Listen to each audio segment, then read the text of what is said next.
Bill Schwab, winebus.com. I'm here with Luciano and the importer, Flora, the importer and translator. Full service job. And we've tasted through the entire line except for last but not least, the Bianco dessert wine. And what's the grape use in here? Le uve che vengono utilizzate per fare questo passito bianco sono 50% moscato di Castiglione e un moscato bianco di origine abruzzese e 50% pecorino. So 50% to produce this wine, 50% of the grapes are Moscato di Castiglione, which is a regional abruzzese grape, and 50% pecorino, the grape that was used in the first wine that we spoke about, the Armagna. The Armagna, which was the first wine I actually tasted from him, and it was a wine I tasted from him about a week and a half ago, and I was told it's going to be in town, so I said, you have to bring him by, this is incredible, I want to talk about the wine, very unique style, great story to it, you got to watch that video. So we have 50% of a grape that definitely performs very, very well, dry, has a hint of stone fruit and a nice sort of lemony citrus, almost a minor lemon to it, and then a Moscato, and if I remember that particular Moscato, it's a larger Moscato grape, exactly. Correct? Yes. So a little bit less aromatic of the skin, but more meat to the grape. And you do get a little bit of that Moscato to the nose, but it isn't as, let's say, a Muscat Breves de Venise or a, especially nothing like the Asti, but it isn't as caramely as that. It's a little crisper, it's a little cleaner on the nose.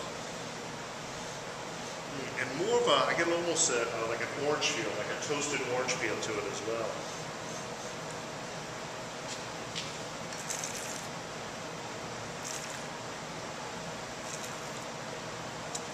And this is cold fermented, and fermentation is stopped. Do you have a particular spot where you stop fermentation? A freddo. Fermentazione a freddo. La caratteristica di questi vini è quella di avere una tecnologia in cantina per riuscire a bloccare la fermentazione, tale da avere il contenuto in alcol giusto che vogliamo nel vino e avere un residuo zuccherino naturale che viene proprio dalle uve che sono state appassite. So what they've done is, during the fermentation process, carefully controlled the temperature during fermentation. Again, to be able to control the level of alcohol as well as, more importantly, the residual sugar. Nothing added to this. This is the grape speaking to you. It is. There's no additives at all. And I don't even get anything that would chemically change, like a botrytis. Sometimes a botrytis will give you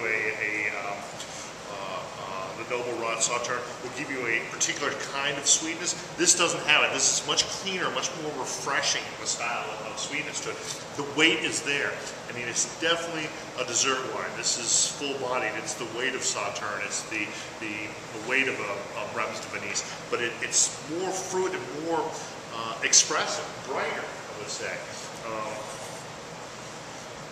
Abbiamo cercato di sfruttare quello che erano le caratteristiche del moscato per i profumi al naso, quindi per esaltare i profumi di questo vino, e dall'altra parte avere un gusto molto più tipico di quello che è il pecorino, quindi una piacevole amarezza che ci permette di avere un palato molto più puro.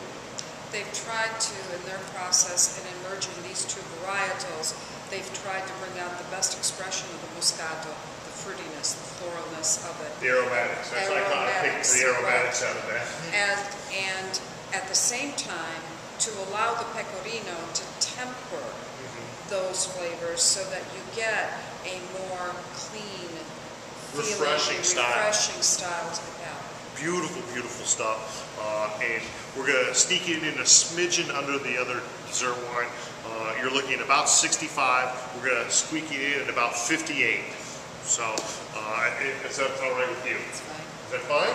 See, now it's fine. See, before it was maybe when we talked about price. Now it's fine. See, I always work my magic eventually. I didn't even have to get out the motivational wheel.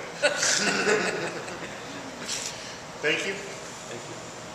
Thank you. It's a pleasure. Thank you.